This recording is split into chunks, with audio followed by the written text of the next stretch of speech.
Today's review is brought to you by scores. Specifically, scores from 1 to 10. I honestly wasn't expecting much from Tiny Toons Looniversity, mainly because of how disappointed I was with the Animaniacs reboot. It had a few standout moments, but more often than not it felt like a standard adult cartoon with a wacky coat of paint. Plus, we went years with barely any information about Looniversity, until it just kind of happened in 2023. It's technically a reboot, but a less drastic one compared to Animaniacs. The basic premise is the same, with the four main toons from the original show, alongside Sweetie Bird, a promoted side character, learning how to become professional cartoon characters at the prestigious Acme Looniversity. Unlike the original show, which was more of a variety show with different segments making up each episode of Tiny Toons Looniversity is a full 22-minute outing,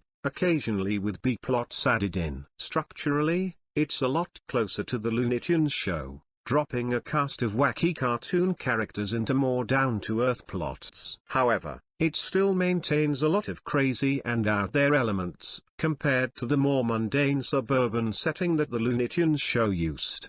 I think I've talked enough about details most of you probably don't care about. Let's get into the meat of things. The main cast is rather uninteresting. Buster and Babs are now siblings, which was a rather controversial change. But I honestly didn't really care. Buster was made way more clingy and whiny, especially in season 1. I mean, there's 2 episodes where he flips out because someone close to him is leaving. Babs is rather boring. She's more independent than Buster, but will just as easily get caught up in arguments with others. Plucky is the standout among the main toons. He's a smug and egocentric prick, and he owns it in a really funny way. His characterization reminded me a lot of Daffy in the Looney Tunes show, but with an even bigger ego. Hampton is often the mediator between Buster and Plucky, and is often the least entertaining character in any episode, outside of Give Pizza a Chance, which puts him in a position where he can't mediate anything.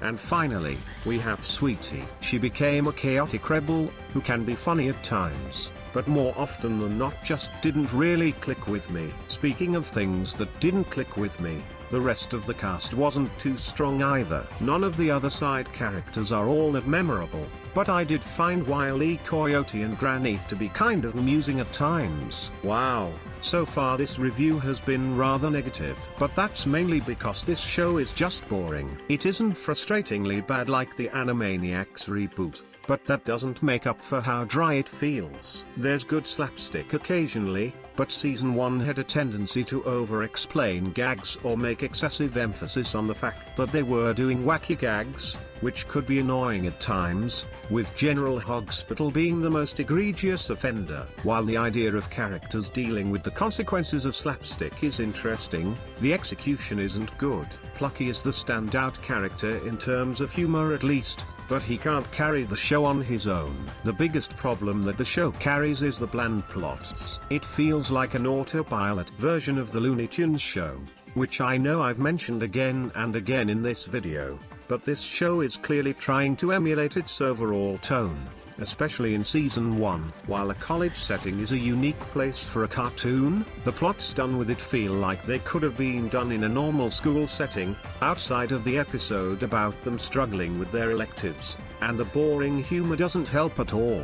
Season 2 tried to shake some things up, by moving the plots outside of Acme Looniversity, and bringing back Elmira for the season premiere. While these ideas are good in theory, they're executed in very uninteresting ways. At least we did get to see Marvin the Martian again. The series finale, which has Buster, Plucky and Hampton deal with the results of their aptitude test, reminded me more of the Truth or Square special from SpongeBob, with a ton of characters making huge reveals that don't matter.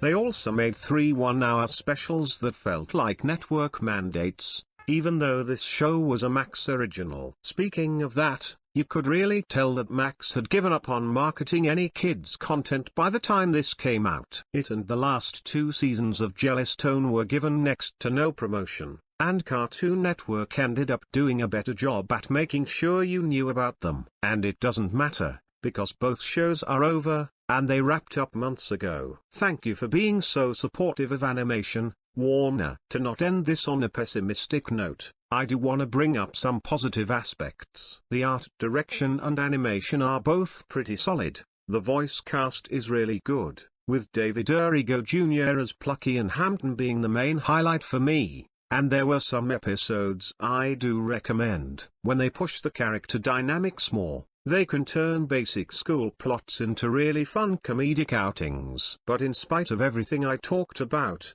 Tiny Toons Looniversity only deserves a 5 out of 10. Also, here's the score I gave to Bravest Warriors, but forgot to add in the previous video. Thank you for watching, remember to do all the YouTuber stuff, and I'll see you all next time.